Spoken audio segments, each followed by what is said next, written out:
The morning I found her, I was still in my nightgown, holding a cup of coffee that would go cold in my hand before I even took a sip, because on my doorstep, wrapped in a faded yellow blanket, lay a sleeping baby girl with a note pinned to her tiny sweater that read, "Please take care of her." I can't. I'm sorry. I did not scream. I did not drop my mug. I simply stood there in the pale gold light of that early September morning, staring down at a stranger's child who had just become, in the span of one breath, the center of my entire world. Before I tell you what happened over the 2 years that followed, and what happened on the day her mother came back and said the 4 words that shattered my heart into pieces I am still gathering up even now, I want to ask something of you, the way I would ask a friend sitting across the table from me. If you believe in kindness, if you believe people can change, if you believe that love does not always follow the neat lines we draw around it, then please, take a moment right now to like this video, leave a comment about a time someone showed you unexpected grace, share this with someone who needs a little hope today, and subscribe to our channel so you can be part of our growing community of people who still believe in second chances. It means more than you know, because stories like this one deserve to be carried by people who understand that the heart is bigger than the rules we think it should follow. My name is Margaret Hollis, though most people in our small town of Ashford Hollow just call me Maggie, and at the time all of this began I was 34 years old, running a modest bakery on Chestnut Street that had belonged to my mother before me, and living alone in the little blue house behind it with nothing but an aging cat named Butterscotch and a quiet ache in my chest that I had grown so used to carrying I almost forgot it was there. I had wanted children once, desperately, back when I was married to a man named Gregory Pierce, a schoolteacher with kind eyes and a habit of humming while he graded papers, but after 3 miscarriages and one especially brutal winter of grief, the marriage had quietly folded in on itself, the way paper does when it's been wet too many times, and Gregory moved to the coast to teach at a bigger school, and I stayed behind with my bakery and my flour-dusted hands and my unspoken longing. So when I found that baby on my step, wrapped so carefully that whoever left her had clearly agonized over every fold of that blanket, something inside me that had been asleep for years opened its eyes. I brought her inside immediately, of course, cradling her against my chest the way I remembered from holding my sister's children years before, and she stirred but did not cry, blinking up at me with eyes the color of strong tea, and I remember whispering to her, though I did not know her name yet, "Well, hello there, little one. I don't know how you ended up on my doorstep, but I promise you, you are safe now."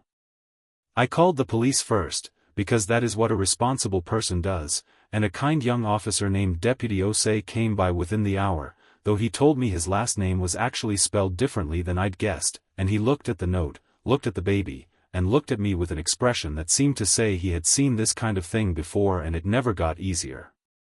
He explained that in our state, there were safe surrender laws, and that whoever left this child would not necessarily be prosecuted if she came forward, but that for now, the baby would need to go into temporary protective custody unless I was willing and vetted to serve as an emergency foster placement, given that I had already made contact and the department was stretched thin that month with 2 other cases. I did not think. I said yes before he had even finished the sentence. There is a kind of decision you make with your whole body before your mind has caught up, and this was one of those. Within a week, after a flurry of paperwork, a home visit from a caseworker named Denise Okonkwo-Price, whose warmth put me instantly at ease, and a background check that came back clean as a whistle, I was granted emergency temporary custody of the baby girl, who the hospital had tentatively named Baby Girl Doe on her intake papers, but whom I could not bear to call something so cold. I named her Poppy, after the wild red flowers that grew along the fence behind my mother's old house, flowers that always seemed to bloom in the most unlikely, cracked places, refusing to be told they didn't belong there.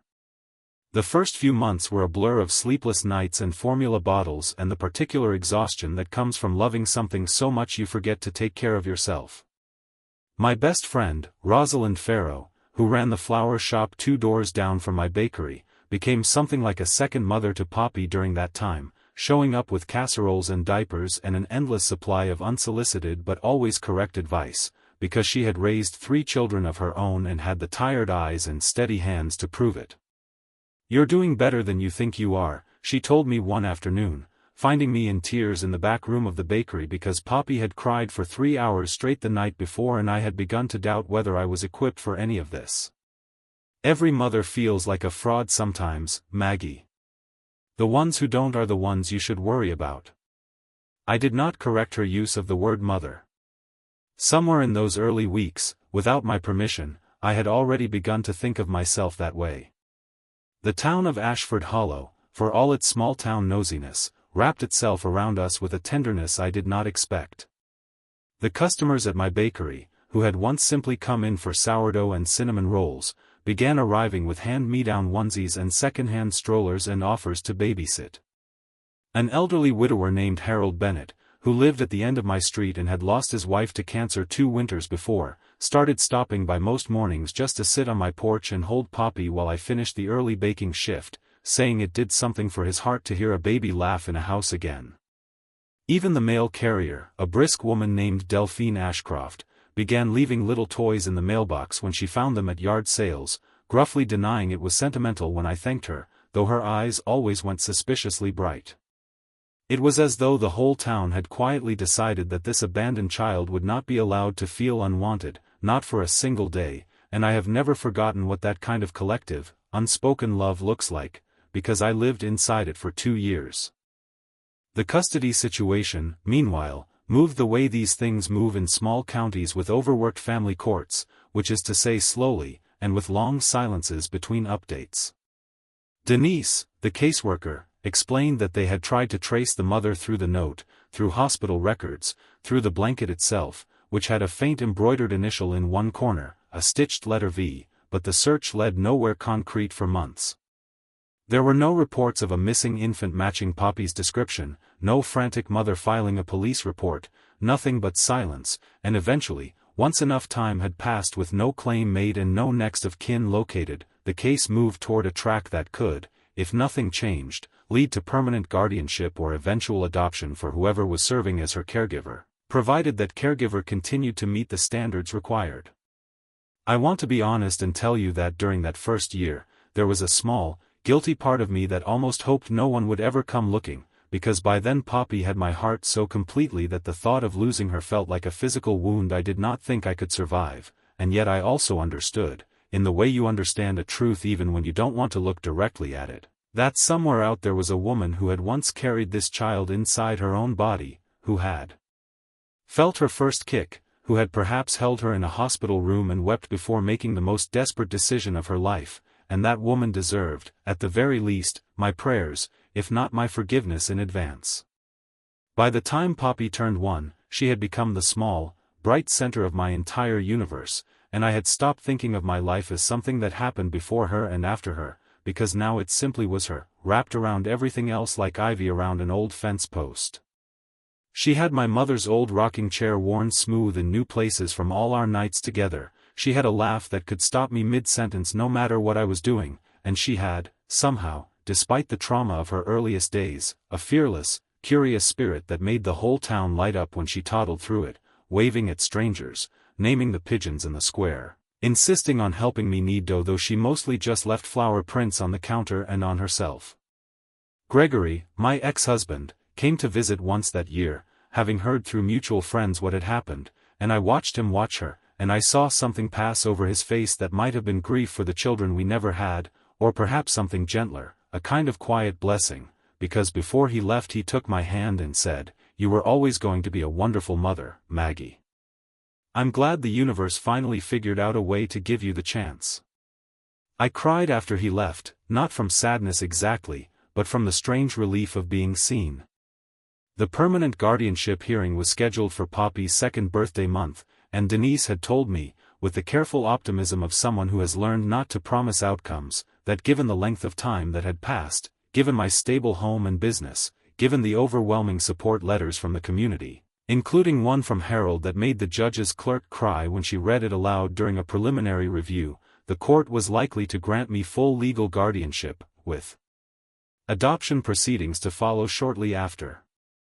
I had already begun, quietly, secretly, looking at rings, not for myself, but a tiny gold band I intended to have engraved with her birth date and give to her one day when she was old enough to understand what it meant that a stranger's daughter had become, through nothing but time and tenderness, entirely and legally mine.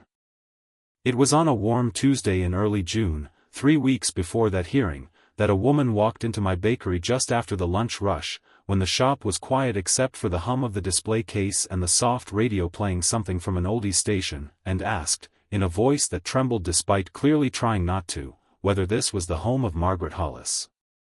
I told her it was, wiping flour from my hands, expecting perhaps a delivery inquiry or a wedding cake order, and she looked at me for a long moment with eyes the exact color of strong tea, eyes I would have recognized anywhere because I looked into their twin every single day, and she said, "My name is Vivian Cross. I believe you have my daughter." I do not remember exactly what sound I made, only that Rosalind, who happened to be in the shop buying her afternoon coffee, told me later that I went the color of the flour on my apron and had to grip the edge of the counter to stay standing. Vivian was younger than I expected, perhaps 26 or 27, with the kind of exhausted beauty that comes from having survived something you were not sure you would survive, her clothes clean but clearly inexpensive, a thin scar along one eyebrow that I would later learn came from an incident she did not like to discuss, and hands that shook slightly as she reached into her bag and produced, of all things, the matching half of the yellow blanket Poppy had been wrapped in that first September morning, the fabric torn along a seam as though it had once been one piece cut carefully in two, a keepsake for herself, a covering for the daughter she left behind. "I've been trying to find her for over a year," she said, her voice cracking on nearly every word. "I want my daughter back." I do not think there are words invented yet for what that moment felt like, standing in my own bakery, surrounded by the smell of cinnamon and yeast, being told by a stranger with my child's exact eyes that she had come to take back the one thing I could not imagine living without. Rosalind, God bless her fierce and protective heart, immediately stepped between us as though Vivian might simply scoop Poppy up on the spot, though of course Poppy was at home that afternoon with Harold, safely oblivious to the earthquake happening 2 streets away. "You cannot just walk in here," Rosalind said, her voice tight, and announced that after 2 years. "Do you have any idea what Maggie has been through? What that little girl needs?" But I put a hand on Rosalind's arm, because something in Vivian's face, some deep and ancient exhaustion, some grief that ran so much deeper than mine could possibly go, stopped me from meeting her with anger, at least not yet, not until I understood. I asked her to sit down, and I made her a cup of tea with hands that would not stop trembling, and slowly, in fragments that I had to piece together over that first conversation and several that followed, I learned the shape of the story that had led a young mother to leave her 3-week-old daughter on a stranger's doorstep on a September morning 2 years before. Vivian had grown up in the foster system herself, bounced between 11 placements by the time she turned 18, and had aged out with nothing but a garbage bag of belongings and a fierce determination never to bring a child into the kind of chaos she had lived through. She had gotten pregnant unexpectedly during a relationship with a man named Curtis Halloway, a relationship that had seemed, for a while, like it might finally be the stable thing she had never had, until Curtis revealed himself, in the months after Poppy's birth, to be controlling in ways that escalated from unsettling to frightening, isolating Vivian from the few friends she had, controlling her money, and eventually becoming violent in a way that left the scar over her eyebrow and, more dangerously, a broken rib that had gone untreated for 2 weeks because she was too afraid to go to a hospital where questions might be asked. She told me, her voice barely above a whisper by this point, tears sliding freely down her face, that on the night before she left Poppy on my step, Curtis had thrown a plate against the wall inches from where the baby's bassinet stood, and Vivian had understood, in a moment of terrible clarity, that if she did not get her daughter away from that house immediately, one of 2 things would eventually happen, and both of them ended with Poppy being hurt, either directly or through the collateral damage of a relationship that was consuming everything it touched. She had no family to call, no friends left that Curtis had not already driven away, no money for a hotel that would not be traceable, and in her desperation, she had remembered my bakery, a place she had wandered into once months before while walking aimlessly to escape the apartment, and had noticed, through the window, a woman kneading dough with the kind of gentle, unhurried focus that made the whole shop feel safe, A woman who had smiled at her, a stranger, simply because she happened to catch her eye. In her panic, that memory of a stranger's kindness had felt like the only safe harbor in the entire world, and so she had wrapped her daughter in half of the blanket her own foster mother, one of the rare kind ones, had given her years before, and she had walked 3 miles in the dark to leave Poppy where she believed, with the fierce instinct of a desperate mother, that she would be loved. What she had not planned for, she told me, was what happened after. Curtis had discovered she'd taken the baby somewhere and beaten her badly enough that she ended up unconscious in an alley 2 blocks from her apartment, found by a stranger and taken to an emergency room under a false name because she was terrified Curtis would find her if she used her real one. She spent nearly 3 weeks in a domestic violence shelter recovering, both physically and from the trauma of what had happened, unable to safely return to retrieve her daughter, unable to go to the police for fear that Curtis's connections, he had cousins in law enforcement in the county, would somehow turn the situation against her, unable even to remember, in those first foggy weeks, exactly which street the bakery had been on.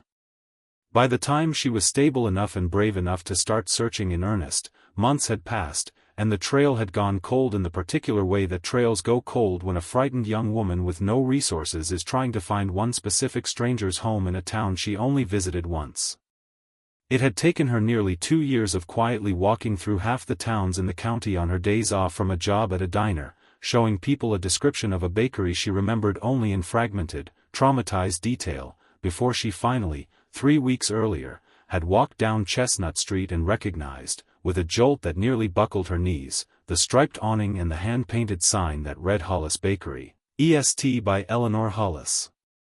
I sat across from her in my own shop, in the golden afternoon light slanting through the front windows, and felt something in my chest crack open in a way I did not have language for, because I had spent 2 years quietly, guiltily hoping this exact woman would never surface, and here she was, not a villain, not a careless stranger who had simply discarded her child, but a survivor who had made the most agonizing decision of her life in order to save her daughter, and who had spent every single day since then trying to find her way back. It would have been easier, in some ways, if Vivian had been cruel, or indifferent, or clearly unfit, because then my heart could have simply hardened around Poppy and called it protection. Instead, I sat there with a woman whose love for her daughter had cost her a broken rib and 2 years of searching, and I did not know how to hold both truths at once, that I loved this child with everything in me, and that this child already had a mother who loved her too, one who had never stopped. I did not bring Poppy to meet her that day. I told Vivian, as gently as I could manage while my own heart was in pieces, that this was an enormous and complicated situation, that there was a legal process already underway, that I needed time, and that most importantly, whatever happened, it needed to happen in a way that protected Poppy from confusion and harm, not in a way that satisfied either of our own desperate feelings in that moment. Vivian, to her enormous credit, did not argue or demand. She simply nodded, wiped her face with the sleeve of her thin jacket, and said, "I understand. I've imagined this moment for 2 years, and in every version, I thought I would fight. But looking at you, I think you might be exactly what I hoped she would find." Then she gave me a phone number scrawled on a napkin, the number for the shelter's transition apartment where she was staying, and she left, and I locked the bakery door behind her and sat down on the floor among the flour sacks and cried until Rosalind found me an hour later and simply sat down beside me without a word, because some grief does not need commentary, only company. The weeks that followed were, without question, the hardest of my life, harder even than the miscarriages, harder than the divorce, because at least in those griefs I had only myself to consider.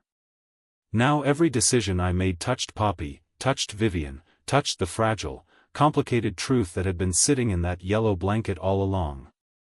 I called Denise the caseworker the next morning, my voice shaking as I explained everything, and she was quiet for a long moment before saying, with the weary honesty of someone who has seen too many families torn in too many directions, "Maggie, I'm not going to lie to you. This changes things. Biological parents have strong rights in this state, and if she can demonstrate she's stable now, safe, employed, no ongoing danger from this Curtis person, the court is going to take her petition very seriously. But it doesn't happen overnight, and it doesn't happen without a thorough evaluation. You still have time, and you still have a voice in this. I threw myself into research the way I once threw myself into recipes when Poppy had a fever and I did not know how to help her, staying up late reading about custody law, about reunification cases, about children who had been placed with loving caregivers and then returned to biological parents, trying to understand what the psychologists said about that kind of transition, whether it wounded children permanently or whether, with enough care, it could be done gently. What I found did not offer easy comfort. Some studies suggested that young children, if the transition was handled with patience and the caregiver remained present and supportive rather than disappearing entirely, could adapt without lasting trauma, especially if attachment to the biological parent was rebuilt gradually rather than forced. Other accounts were heartbreaking, children who grieved a caregiver's sudden absence for years. I understood, reading through the night with butterscotch asleep against my hip and the baby monitor crackling softly with the sound of Poppy's even breathing, that whatever happened next, the worst possible outcome for her would be an abrupt, cruel severing of everyone she loved, whether that meant losing me or losing the chance to know her mother.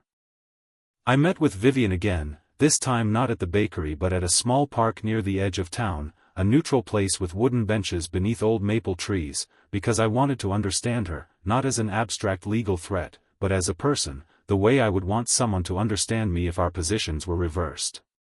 She arrived early, sitting stiffly on the bench, and I noticed, with a pang I did not expect, that she had brought a small stuffed rabbit, worn soft with age, and she explained, almost apologetically, that it had been hers as a child, one of the only things she'd carried through 11 foster placements, and that she had always imagined giving it to her own daughter someday, though she understood if it wasn't her place to offer it yet.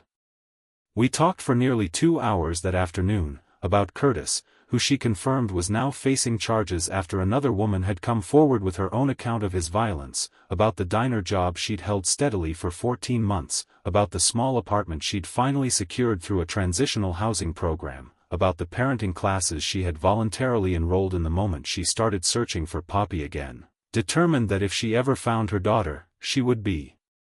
ready, truly ready, not just willing. I found myself, against every instinct of self-protection, beginning to respect her, and then, more dangerously to my aching heart, beginning to genuinely care what happened to her. I told her about Poppy's laugh, about the way she insisted on wearing one blue sock and one yellow one every single day for a month because she'd decided it was her signature style, about the way she patted my cheek before falling asleep as though checking that I was still there.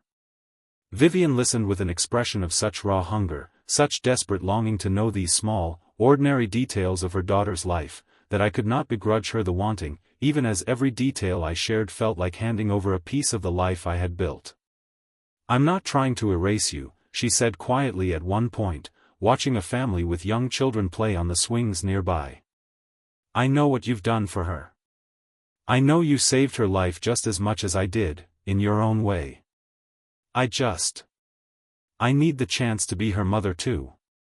I've spent 2 years becoming someone who could actually deserve that chance, and I don't know how to walk away now that I've finally found her." The custody evaluation process, once it formally began, was thorough in a way that felt almost cruel in its clinical detachment from the enormous emotional stakes involved. A court-appointed evaluator, a soft-spoken but exacting man named Dr. Alistair Kwan, whose reputation Denise assured me was scrupulously fair, spent weeks interviewing me, interviewing Vivian, interviewing Rosalind and Harold and even Deputy Osei, reviewing Vivian's employment records and her completed parenting courses, reviewing my finances and the bakery stability, and eventually, with great gentleness, observing both of us separately with Poppy in supervised settings to assess her attachment and comfort.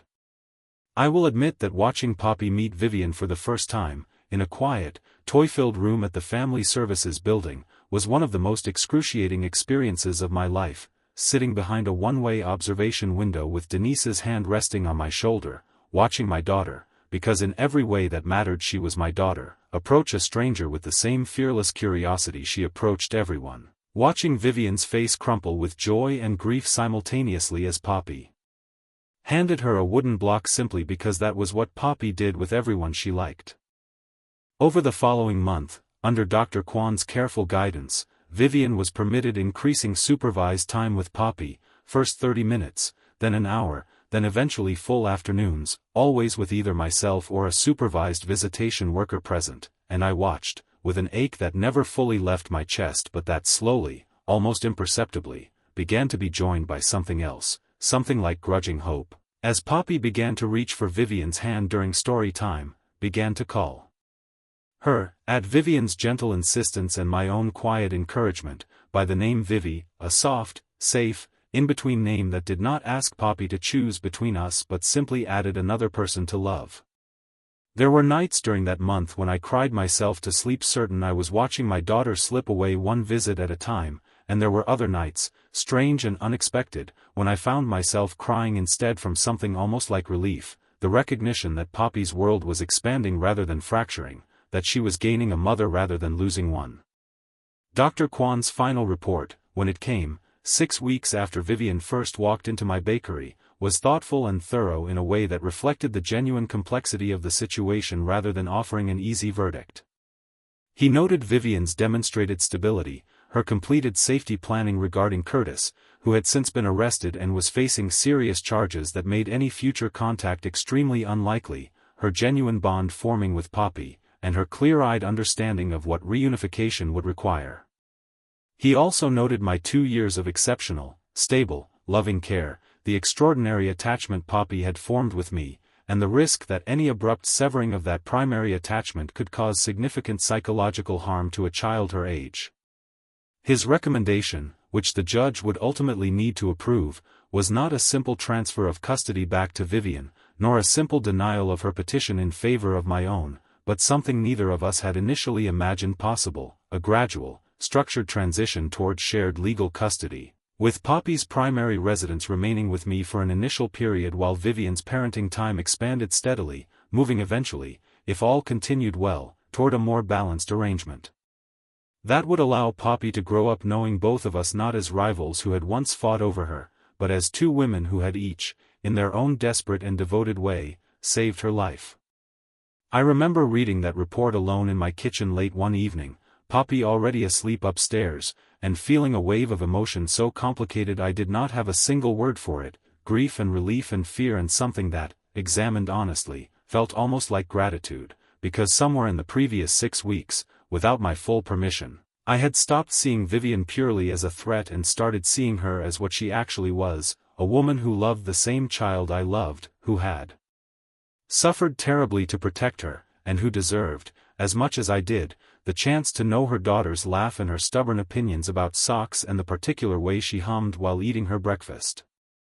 The court hearing, when it finally came, was mercifully brief. The judge, a measured, weathered woman named Judge Prescott who had clearly read every page of Dr. Kwan's report with real care, approving the recommended arrangement while adding her own gentle words directed at both of us, saying that in over 20 years on the family court bench she had rarely seen two women demonstrate such maturity and selflessness in a situation designed to bring out the very worst in people, and that Poppy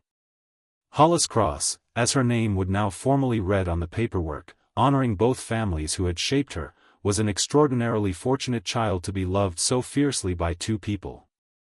I cried in the courtroom, and beside me, close enough that our shoulders touched, so did Vivian, and outside on the courthouse steps afterward, in the bright, ordinary daylight of an unremarkable Thursday afternoon, we hugged each other for the first time, two women who had once regarded one another as adversaries, now bound together by the same small, fierce love. The following year was not without its difficulties, of course, because no arrangement this unusual unfolds without friction. There were early weeks where Poppy, confused by the new rhythm of moving between two homes, had tantrums that broke my heart and, I later learned, broke Vivian's just as badly, and there were moments where old fears crept back in, where I would watch Vivian arrive to collect Poppy for her expanding visitation time and feel a spike of the old grief, the old terror of losing what I loved most. But slowly, through the ordinary daily work of communication, of shared photographs and shared doctor's appointments, of Vivian calling me late one night in tears simply because Poppy had said her first full sentence during a visit and she desperately needed someone who would understand exactly how enormous that moment was, we built something neither of us could have predicted the day she walked into my bakery and said those 4 devastating words. We built, unglamorously and imperfectly, a kind of family. Rosalind, watching all of this unfold from her flower shop 2 doors down, once told me over coffee that she had never in her life seen 2 women choose grace over grievance the way Vivian and I had, and I told her honestly that grace had not come easily, that there were nights I raged against the unfairness of it, nights I wept for the version of my life where Poppy was simply, uncomplicatedly mine, and that what finally allowed me to soften was not some sudden burst of saintliness but a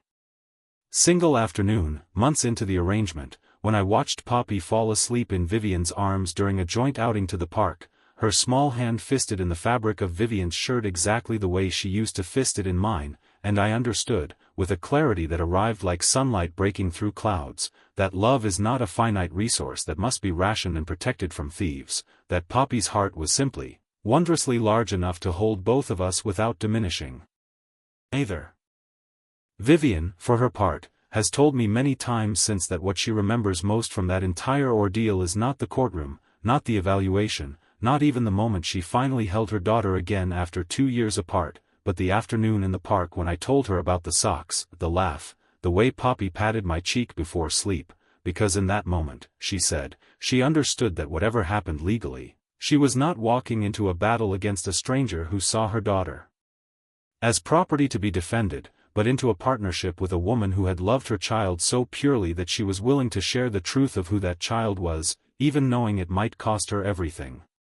She has since remarried, to a gentle, patient man named Peter Ashby who works as a mechanic and who treats Poppy with a quiet, steady devotion that reminds me, in the best possible way, of what Harold once showed both of us on my porch in those early exhausted mornings, and last spring, she gave birth to a son, Poppy's half-brother, whom Poppy adores with the fierce, uncomplicated love of an older sibling, calling him her baby even though he is, technically, only related to her through half the equation. As for me, I never remarried, though Harold jokes that I could have my pick of Ashford Hollow's eligible widowers if I would simply say the word, but I found, in the years since that September morning, that my life had become full in ways I never anticipated when I was a grieving woman alone with an aging cat and a quiet bakery. Poppy is 4 years old now, splitting her weeks between my little blue house and Vivian's home across town, and on the morning she wakes up at my place, she still climbs into my mother's old rocking chair with a book clutched in her small hands, still insists on helping me knead dough though she still mostly leaves flower prints on the counter and herself, still greets Harold on the porch with the same delighted shriek she gave him as a baby. She calls me Mama Maggie and calls Vivian Mama Vivi, and she has never once, in all her small, fearless clarity, seemed confused about the fact that she is loved twice over, by 2 women who once stood on opposite sides of a terrible, unimaginable situation and chose, instead of tearing each other apart, to build something neither of us knew was possible. If there is a lesson in all of this, and I believe with my whole heart that there is, it is that the people we think of as our enemies in the darkest moments of our lives are very often simply other people carrying their own unbearable weight, and that grace, real grace, the kind that costs something, is available to us far more often than we allow ourselves to believe.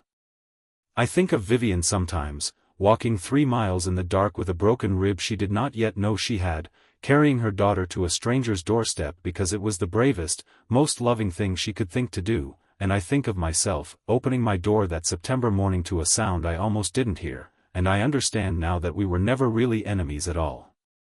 We were simply 2 frightened women who loved the same small, extraordinary person, and who eventually, through tears and fear and the slow, unglamorous work of forgiveness, found our way to becoming, against every expectation, something like family ourselves. Before I close this story, I want to ask you something, the way I have come to ask the people in our community who follow along with these stories of ordinary people finding extraordinary grace in impossible circumstances.